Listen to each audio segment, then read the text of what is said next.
G'day legends, I hope that you're doing really well. Now today, I'm not going to BS you straight up front, not that much has happened that's very interesting, but what we will talk about, we'll talk about some stuff in some drones around Iran, Syria, and maybe some strikes externally of that.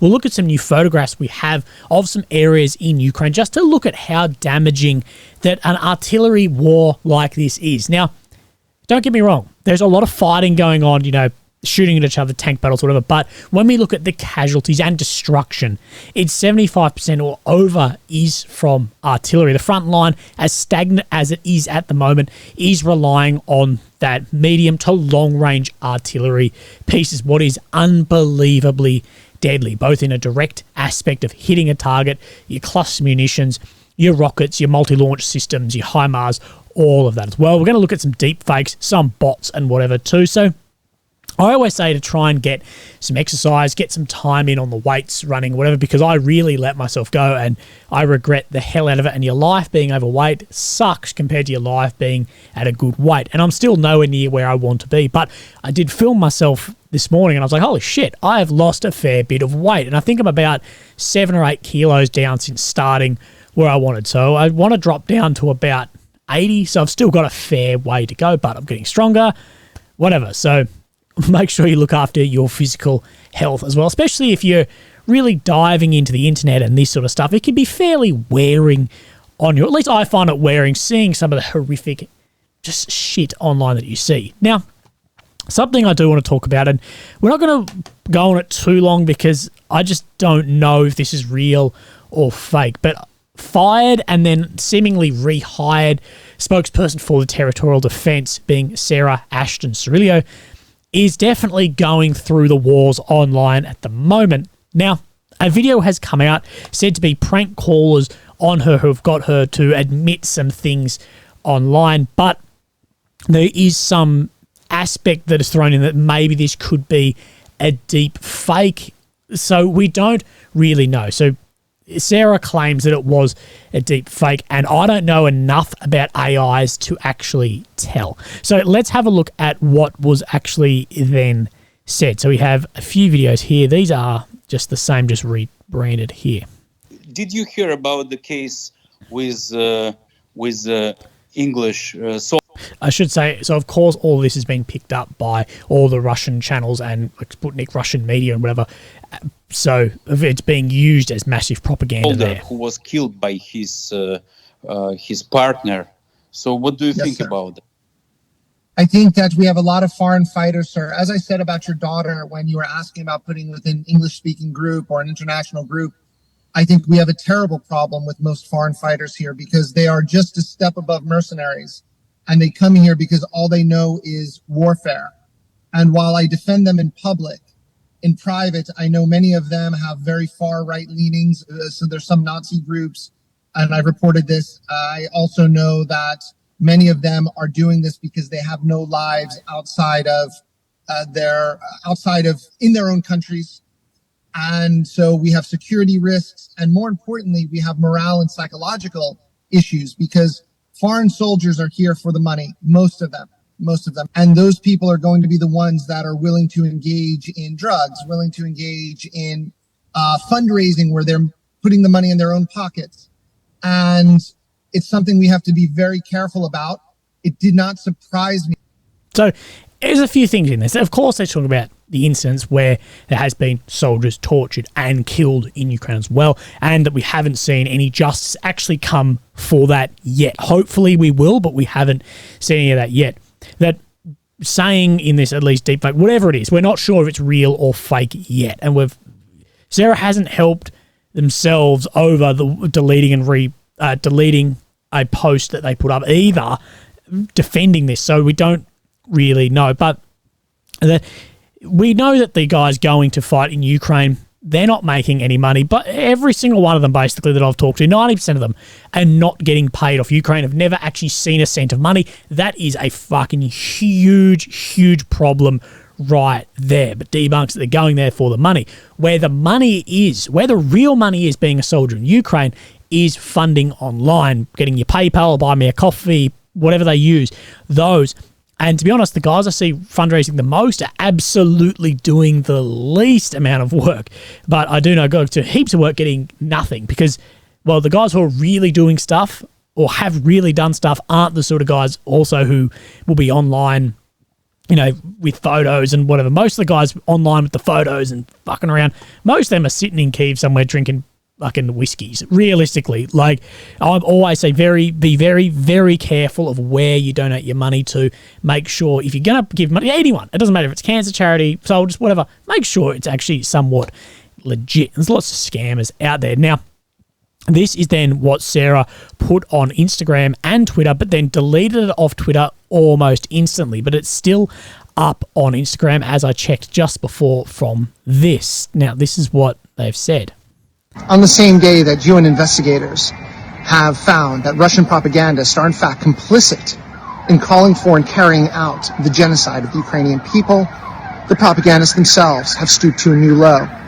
Because they can't argue with the facts of my reporting, they've created a deep fake, an AI generation meant to impugn the foreign fighters that I fight with here in Ukraine. Make no mistake, while no group is perfect, these are among the bravest human beings that can ever be found. They're fighting on the side of justice and liberty, and ultimately Ukraine's liberation, because it's not only the right thing to do, because they're the right people to carry it out. I'm proud to be a foreign volunteer in Ukraine, and I'm proud of so many of the other foreign volunteers fighting alongside me. So what we do know is the volunteer units in Ukraine have there are huge issues in those, and it's becoming very public here. Sarah defending that and saying nothing's perfect. So we don't know if this is a deep fake or not. People are speculating all about that. But what I will say is these deep fakes are going to be a huge issues for creators, especially someone like me. Like I have hundreds, if not thousands of hours of footage online. Actually, definitely in the thousands of hours of footage. Some of these are half an hour. Thousands of hours of footage online. And that will give some level of AI so much to use. I've said every word almost possible online. It will pick up all my hints, what I do. So it'll be almost impossible to distinguish it from real to fake. I've seen ones with like Rogan that you cannot tell. Like you can't tell if it's real or fake. And this is going to be a huge problem. So we already know that both Ukraine and Russia are using a huge amount of astroturfing bots online. And if you'd like to know more about this, I actually I had a sit-down chat and like a meeting with some of these maths geniuses who actually did a study on this. And then this is the video here. If you'd like to watch that, it's one of the best pieces I actually think that I've done to go over all the data in that. And I had to actually get some help to read because it's all scientific papers as well. But these bots are going to be a huge problem. You're going to see absolutely, I'd say next year, things come out in, say, the election with Biden, Trump, all these sorts saying some wild shit. You're probably going to say at one point see me saying some wild shit. Well, it's probably not even a bot. It's probably just me being an idiot. But it is going to be a huge problem online when you can't distinguish real from fake. And this, I can't distinguish real from fake realistically. Maybe you can, but my eyes can't see, and I've been looking for it. Sometimes the voice doesn't line up, but then if it's a voice call, it can lag. I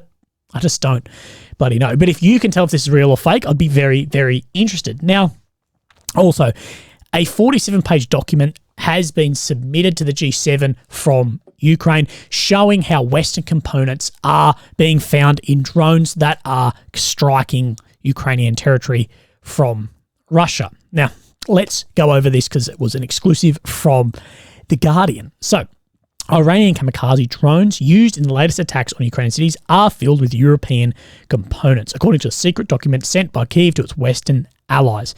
In the document, submitted by Ukraine's government to G7, is claimed that there were more than 600 raids on cities using unmanned aerial drones containing Western technology. Now, according to the paper, 52 electrical components manufactured by Western companies were found in the Shahed 131 and 57 in the Shahed 136.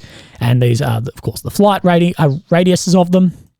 And 5 European companies, including a Polish subsidiary of a British multinational, are named as the original manufacturers for the identified components. Among the manufacturers are companies headquartered in the countries the Sanctions Coalition, the US, Switzerland, the Netherlands, Germany, Canada, Japan, and Poland. And I bet there's a hell of a lot of Chinese stuff in there too. Now, This is where it gets interesting in this. Among the suggestions for action by Ukraine's Western allies, at which they would probably bulk a missile strikes on the production plants of these UAVs in Iran, Syria, as well as a potential production site in the Russian Federation. So suggesting that the West strike this or that Ukraine strike them, which is just not going to happen. The document goes on. The above may be carried out by the Ukrainian Defense Forces if partners provide necessary means of destruction. Now, the West isn't giving Ukraine the means to destroy things in Russia. They're sure as hell not going to do it to then Iran, Syria, things like this. Your best chance with Iran is actually probably hitting up bloody Israel. Anyway, there is no suggestion of any wrongdoing by the Western companies whose parts have been identified. Iranian UAV production has adapted and mostly uses available commercial components, the supply of which is poorly or not controlled at all. And most of the components in drones like these are not controlled. And in a global market, this is just impossible to stop. These drones are basically made with simple off-the-shelf parts. The exact same as how Ukraine's fleet of FPV drones and Russia's FPV drones are just used off-the-shelf parts. You can order them online, you order some goggles, and you're bloody flying. So it would actually just be impossible to actually stop this going in. So let's have a look at where this actually is going. So, of course, we have Ukraine here. And, of course, down here we have then Iran to Iran here. This is the Caspian Sea. And then, of course, these borders, Russia through here and, of course, Kazakhstan. But they can go from Tehran into Russia, shipped across from there, and you can't really do that much about those going across. You just order parts into Turkey, cross them into Iran, wherever, Caspian Sea. It's just going to be impossible to stop things like that, especially as everything becomes easier in a more globalized world. It's just, we're going to see more of this popping up. And when we roll back into a war, even if it's an Afghanistan style war, drones, things like this are going to absolutely wreak havoc. And like I was saying when I was speaking to one of my good friends, SOF veteran, was saying to me, Australia lost 42 soldiers in Afghanistan. We'd lose 420 if there was drones working there and the Taliban could get their hands on these drones. So, of course, this is a Shahed drone. Customs information is said by a Ukrainian report to show that almost all the imports of Iran originated from Turkey, India, Kazakhstan, Uzbekistan, Vietnam, and Costa Rica. Who sits on the European Parliament's Defence and Security Subcommittee, said there had been insufficient coordination among the EU's intelligence service to grapple with the misuse of Western components. I think many European intelligence agencies aren't even looking at sanctions. But where are you going to sanction? You're not going to sanction Turkey, India, Kazakhstan, for importing little transistor things that were used in probably a heap of other shit. And it's just like when the Yanks were building the SR-71, fucking Russia wasn't going to sell the Yanks a shitload of titanium, but no, we're ordering this for whatever. Next thing, it's a fucking sonic booms over Red Square. It's been happening forever, and it's going to continue to happen, and it's going to actually become easier and easier. But this is what these electronics have actually said. So ST Microelectronics, we work with more than 200,000 customers and thousands of partners around the world. We do not authorize or condone the use of products outside of their intended purpose. These guys aren't doing this on purpose, but how can these companies stop that happening? A spokesman for Infineon said it did not sell components to Iran and it had liquidated its operation in Russia last year. He said, in general, the compliance with applicable laws is of utmost importance to Infineon, and we have established robust policies and processes to comply with these laws. We instruct our customers, including distributors, to only conduct consecutive sales in line with applicable rules. Thing is, if you're selling these components to go into a machine shop in Turkey and there's an overflow and someone orders some there, it's just going to happen. And I'm not saying it's right. I'm just saying to actually stop this is going to be very hard. And is Ukraine actually going to be able to have strikes in those countries? Probably not. So this is from Sibylline Intel as well. The report also indicated that Russia and Iran have succeeded in diversifying the production of UAVs through factories in Syria as well as inside Russia itself. Iran and Russia are also reportedly developing a new engine for the system. We talked about it in yesterday's video with the little bloody jet engine thing, which will likely ensure greater speed and range of the UAVs. In a separate development, the Ukrainian Navy reported on the 26th of September September that between 30 and 50 components within Russian missiles are produced outside of Russia, such as the KH-101 missiles. These latest reports underscore how Russia is consistently able to circumvent sanctions and acquire dual-use components. The Ukrainian document titled Barrage Deaths Report on Shahed 136-131 UAVs outlined Ukrainian appeals to Western partners for long-range capabilities to attack these Shahed production sites, not only in Russia but also in Syria and Iran. It remains highly unlikely that Ukraine's Western partners would provide Kyiv with such capabilities and condone attacks outside the immediate Ukrainian battlefield, particularly not in Iran. Nevertheless, Russia has likely established its own domestic production of Shaheds, namely in this special economic zone of the Republic of Tatarstan. Ukraine is likely to attempt to hit these locations to disrupt Russian UAV operations, but will likely have to rely on domestically produced drones launched from inside Russia itself. So relying on partisan actions there. Cardboard drones we may see come into play, things like this, because Tatarstan is a long way into Russia as well. So of course we go into this map and this is where Tatarstan actually is. So let's go this, we'll measure some distance to, let's go here's the closest point. We're talking 930 kilometers longer, well, so 580 miles, hell of a long way in, and much further than the range of the drones we've seen Ukraine really been using recently. Maybe then we'll see some Ukrainian developed domestic drones or some donated things like the cardboard drones cross into Russia and make strikes up here where the Shaheds are said to be being built. So what else are we going to then look at? So we want to see President Advisor to, of course, Zelensky, Mikhailo Podolyak, has said this. Ukraine has unlocked the skies over Crimea. Russian dominance in the Black Sea seems to be coming to an end with the demilitarization of the Black Sea fleet. Attackers with cluster warheads will pose a significant threat to Russian troops in the south of Ukraine. Destruction of aircraft at a government airfield near Moscow demonstrates Russia's absolute defenselessness in the face of guerrillas. So what we did see was, well, I never actually saw many photos of this, but we did have reports that Russian partisans, so Russians who are pro-Ukrainian guerrilla war, basically took out multiple planes at a government airfield in Moscow. Some very important planes were claimed in that as well. So then the attackers with clusters may cross in. We're still obviously no official stuff on this, but most likely will go in, and that Ukraine is having more success over Crimea. But I wouldn't say that it is completely dominant in the air either. Now, each of these new items would be worthy of a headlines in the global media, but unfortunately they do not fit the overall editorial narrative. Now, here he's talking about how a lot of the media recently has been fairly critical of Ukraine. So let's continue. That's why today we have other stories on the schedule. The West is tired of Ukraine. The West is putting pressure on Ukraine. The West does not believe in Ukraine. Now, I get this because, well, these are older stories. The news cycle moves very, very quickly. And with Ukraine not making advances on the front line, then that's where the media is going to go. There's been a lot of bad press about Ukraine recently that's come out. And in my eye, a lot of that bad press is Ukraine sticking their fingers in things like yesterday with all the missile fell in Poland actually was Ukrainian.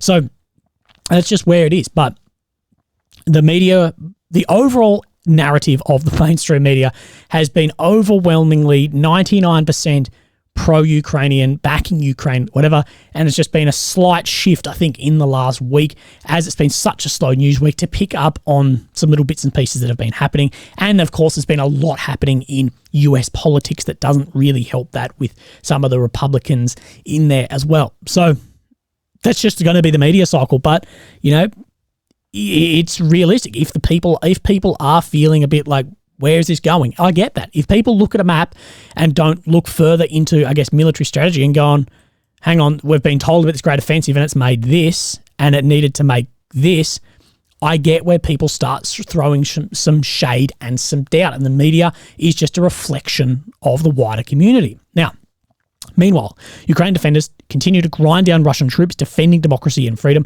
returning security and stability to our world. So assess reality correctly and believe in Ukraine. And I guess it's just which vision you look at in this. And where you see the tactics going. Is the tactic, like we spoke about yesterday, to win the battle of attrition, or is it to win militarily in these areas? And no one really knows, including seemingly the strategists in the White House also. And this is where the media comes from. The media pick up on a quote or something from a general, and they run on that there's doubt forming. So I think to throw shade in the media narrative, well, the media narrative about Ukraine has been overwhelmingly 1,000,000% pro-Ukrainian on all the West for the past almost 2 years at this point. Now, what we're going to do is then have a look over the map. So here we have Ukraine in the middle, the capital of Kyiv.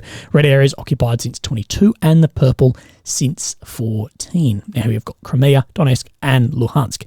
Now, we're going to go over a few little things first. So let's go down into Robotyne, where we're seeing the most amount of push, and a lot of Russian report that Ukraine is pushing very, very heavily to try and get into Verbove currently, and we don't really know what is happening there. So let's bring up then the defensive fortifications and roll back to yesterday.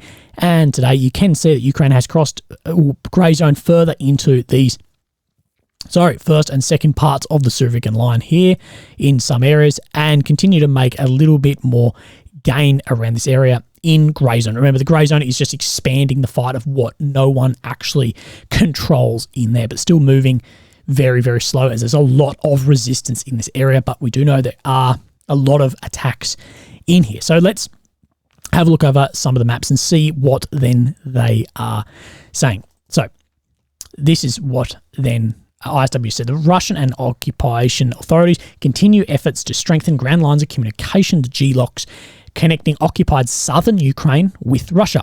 Zap Oblast, Occupation Minister of Economic Development Yuri Guskov, announced on September 26th that Russia has begun developing plans for a railway which will connect Melitopol and Berdyansk.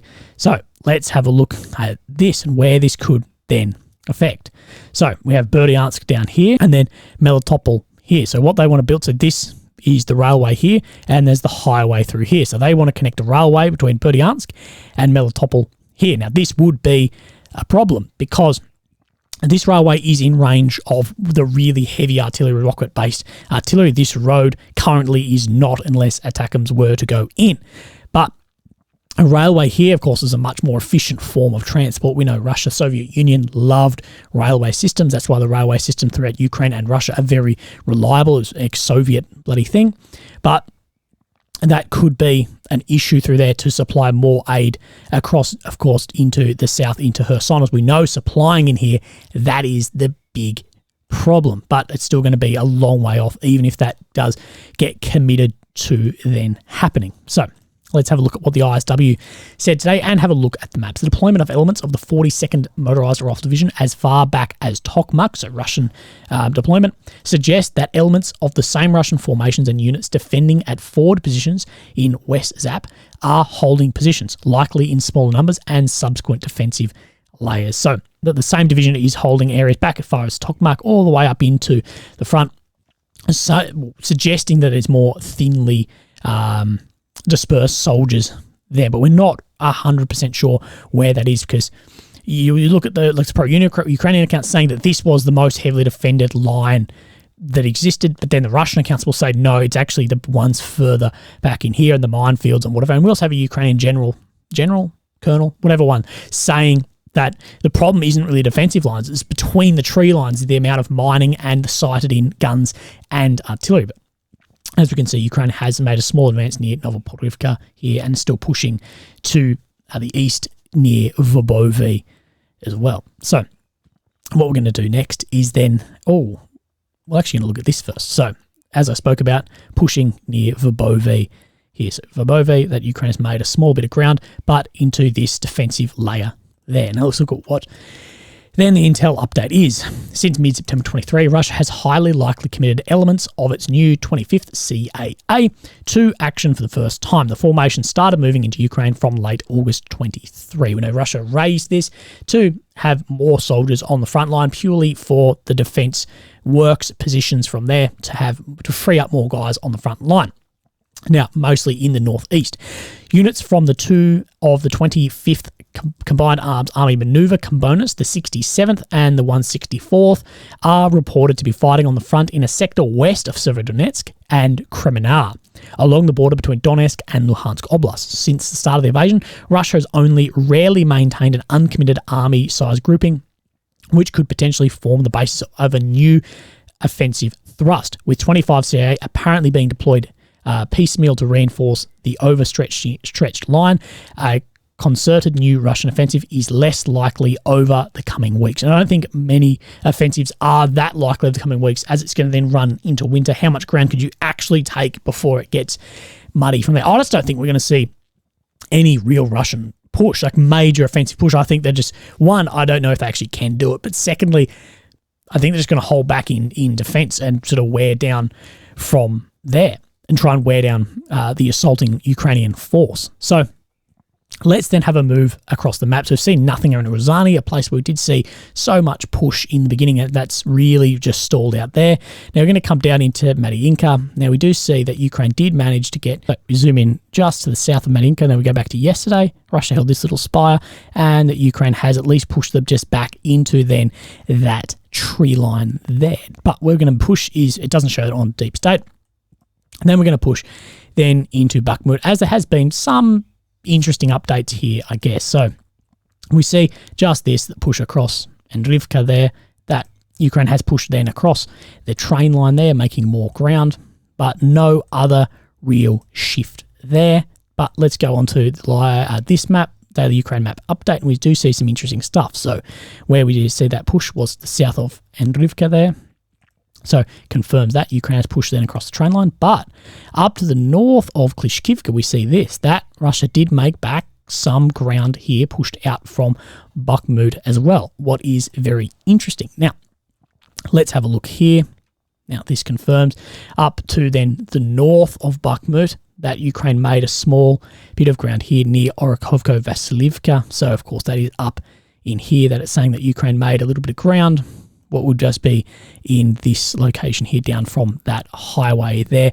Nothing too major there, but what we do then have is we do have some photographs of just the amount of destruction in here, but you can also get a sense of how big some of these areas were. So Andrivka here, we know Andrivka is very small, really a couple of streets, but just look at the pockmarked ground, and this was a small village that is just now nothing there. That's why everyone said they're not going to occupy Andrivka. Then they can't occupy it and go. They have to. This is the train line.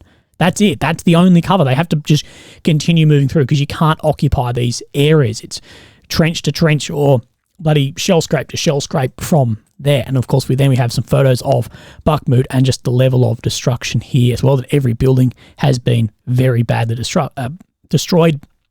That if this was to ever be rebuilt, I'm guessing everything's going to have to be leveled and then rebuilt from there. So we have more photographs here. I'll put these photos in the Telegram so you can have a bit of a better look and a zoom in on some specific areas here. This is the same one, but a bit higher and zoomed in. You can just see the destruction of these buildings from the fighting, the artillery, everything in there. So massive, massive destruction. And then, of course, we have Klishkivka down in here too, where Ukraine has managed to take up Klishkivka as well.